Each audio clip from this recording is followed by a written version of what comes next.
Hi, my name's Luke Valentine from IO Interactive.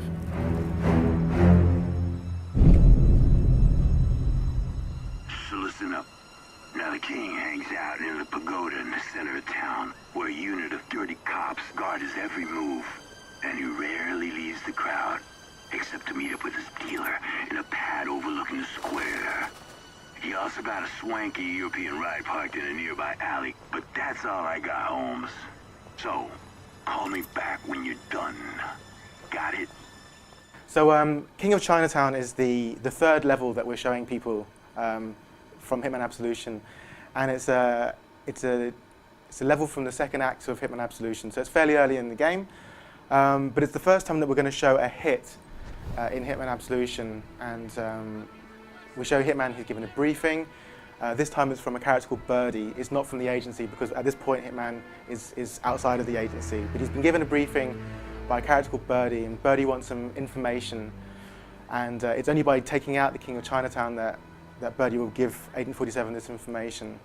So you have a crowded area, a crowded Chinatown, and you have many ways to take the King of Chinatown out. There's a huge amount of replayability and a huge amount of surprises in that level. Hey, King! Wow! Love in the suit! Love in the suit! Is it tailor-made? Man, I gotta get me one of those. Cut the crap.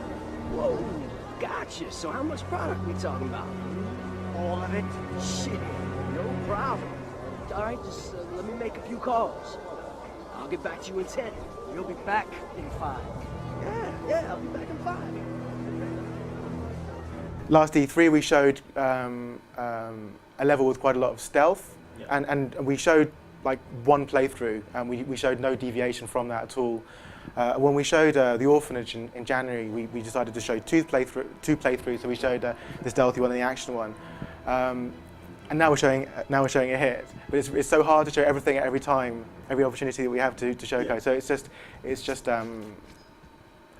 the time in the campaign that we're deciding to do this. Yeah, so you have the King of Chinatown. He's being protected by bribed policemen. You could, in theory, just walk straight up to him and shoot him, or kill him with your bare hands. But of course, that would alert all the police, and the police would start firing, and it'd be very hard to escape. You can create basically an accidental kill. You can poison his food. It's possible to find poison in the level, and poison his food, or poison his drugs, or poison his coffee, and then kind of sit back and just watch this happen. You can snipe him as well. You can find a sniper rifle and just find a good vantage point and snipe him, or you can make things fall on him, or you can push him down a hole. So you've got plenty of ways to kill him. You can even blow him up with an explosive. So there's quite a rich arsenal that's available to you. Also, with the challenge system, you've constantly been encouraged to replay the level, because it's basically impossible to clear all the challenges in one playthrough. So by playing the level again and again, you can complete all the challenges and then get a higher score. Yeah, a lot of work's gone into the close combat system. We wanted it to be quite violent and quite effective. So we wanted Hitman to be able to take out an opponent with very few attacks, and just show his strength, and just show this as a trained killer who can kill with his bare hands. There's no coin. You're not default equipped with a coin, but there are many things in the environment that you can pick up and do stuff with. So yeah, you could pick up a brick or a bottle, and you can toss it, and you can control the direction and the height of the throw.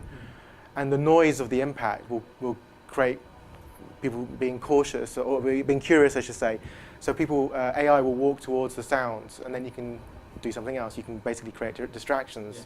What's more, of course, is if you have something like a screwdriver or a knife, you could use it as a distraction, but you could also use it as a ranged weapon, or as a close combat attack weapon. If there's a cop in a quiet place, if he becomes aware of you, if you're able to stop him being aware of you by subduing or by killing him, so long as you hide the body, so long as nobody sees it, then nobody else will be aware of it, so long as they don't see the body or they don't see a blood pool or something like that. Similarly with the crowd, if you pull out a weapon, the crowd will see an armed man in a crowd and they'll start to be scared. By sheathing the weapons, they'll go back to being calm again. But if a policeman sees a guy with who's armed, they'll start attacking you. Yeah. In the E3 demo, we're presenting the fact that we have 5 difficulty settings. We're presenting the fact that we're aware that there's hardcore fans who want something very special, something very challenging, and for them we're giving purist difficulty mode. And as the details of it, we'll talk more about that later in the campaign.